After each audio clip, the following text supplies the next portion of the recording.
we try to keep the boat at around, today, for example, it felt like 8 degrees of heel was kind of the sweet spot for us. When we got into like the 5 or 6, the helm got really sticky.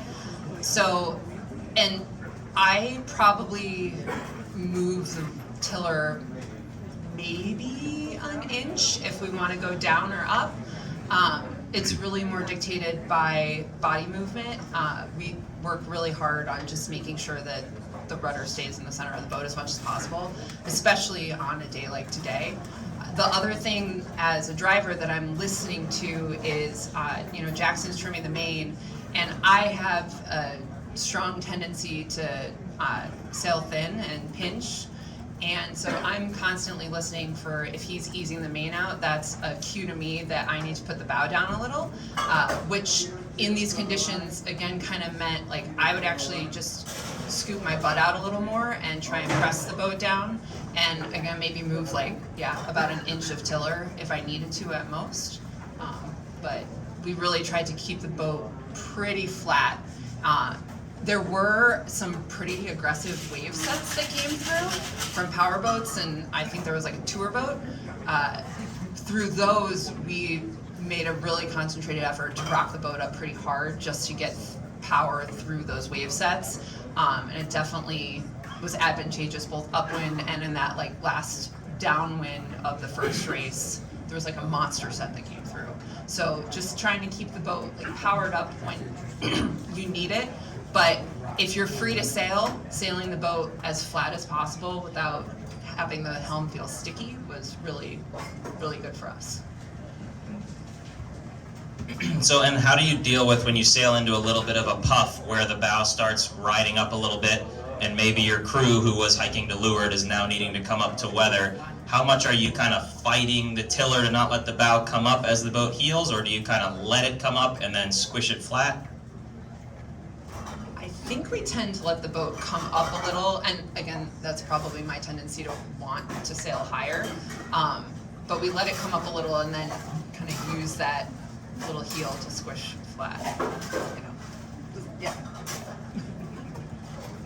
So one thing I really like that Cate said is she's using an inch or so of actual tiller movement, and even Cate is back there when she feels like she wants to press the boat down for more speed. She said she's scooting her butt further outboard to try to help the bow come down, and hopefully her crew's doing the same thing, trying to steer with as much weight as possible so she doesn't have to wiggle the tiller all that much. Jackson, do you have anything to add? Okay. Kate made some great points about the constant angle of heel and looking for 8, I think, and having a digital heel angle is really, really helpful. I think probably most of the best sailors out there that have sailed these boats or any smaller type of keel boats a lot have developed a really great ability to feel the boat. So even without that heel angle, they're probably trying to get around 8 degrees. But now that you have that display on the mast, it's kind of like a belt and suspenders thing for the people that have the feel. But if you haven't developed that feel quite yet, you can learn that this is the right amount of heel, and this is what I should be feeling through my body that's contacted to the boat. What angle of heel is kind of ideal. And I think another thing that's really important is when you're trying to maintain a constant angle of heel, let's say 8 degrees, the transitions are where it gets tricky, right? So I think the communication from the trimmers is really, really important there. So if we sail into a little bit of a header or a small light spot, ideally both sails might come in a little bit, or especially on the main, to maintain that heel so you don't go flat. But you've got to communicate that to the driver. All right, I'm over trimmed. You got to be pulling the tiller to you so that we can ease the main back out. It's like you kind of catch the boat from getting too flat for a moment. Or if a big puff comes and you can't move your weight fast enough, you're easing the main to maintain that heel before the crew moves to weather and pull it back in. A constant angle heel seems like the biggest key in most conditions. So the transitions, if you're going through a header, you're trimming in a little tighter to bring the heel the same, especially on the jib, and the jib trimmer's communicating, I'm over trimmed, right? And you bring the bow back down, you ease the sails back out, and the heel stays the same. Or if a big lift comes, the main stays in and the jib might go out a little bit to round the boat up a little bit. So trying to turn the boat with your weight and the sails is really important, I think. Love that. Before we move off of the heel angle, any questions for Cate or Jackson on the heel angle? Sweet. Before we move off of Jackson, I want to ask you, so you're calling tactics on the boat, kind of looking at the big picture strategy. When it's really, really light and we've got a big line and a lot of boats, what are your main priorities for getting off the starting line first?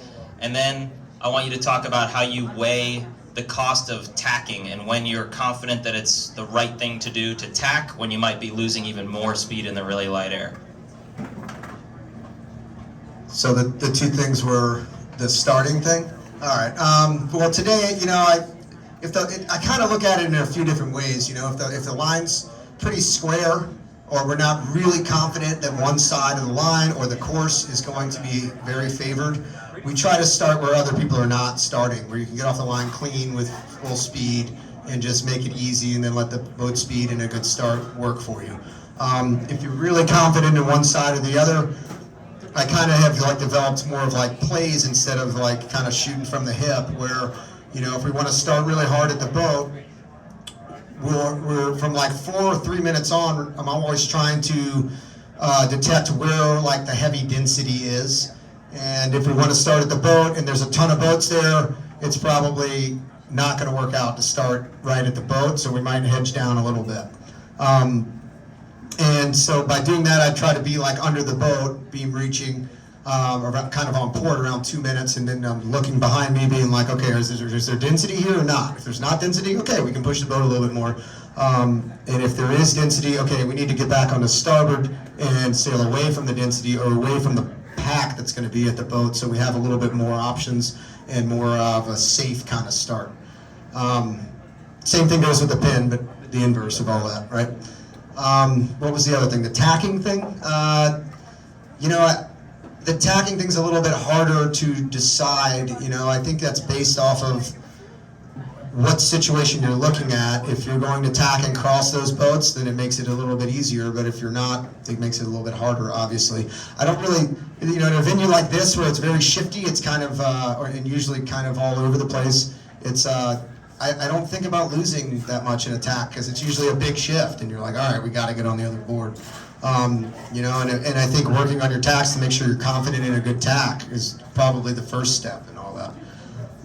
So to be honest, I don't think about how much the tack's going to cost. It's usually that we need to be on the other tack, and you find a way to make that happen. And finding a good lane where you know that your team and your boat can live in after you tack is really crucial. If you kind of get antsy in your pantsy and tack quickly and not think about where you're going to go or where the next tack might be as far as lanes go, you're probably going to put yourself in a tough spot. So making sure that you're thinking that tack and then the next tack, that you have another lane to come back in if you need to come back, is pretty important. So that's kind of the way I think about it. I think maybe a way to simplify some of that thinking is, when in doubt, point at the mark. It's not, especially in places like this, it's very unclear where the next pressure is and where your next available pressure is. Do I tack now and will it come down to me? Do I need to go all the way to it and get in it? You could spin around in circles all day trying to figure out what the wind here is actually going to do based on what you see. And when in doubt, don't worry about the cost of tacking. Get on the lift right away when it's a shifty venue. That's what Jackson said.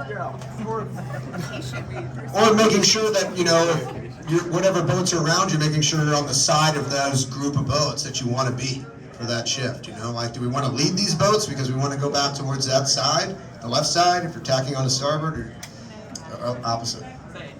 Kind of counterintuitive to what we just said, but like today specifically, because it was really light, in the second upwind beat of the first race, we did balance the, like, do we want to come back in immediately when we're starting to get knocked? Oh, I'm sorry.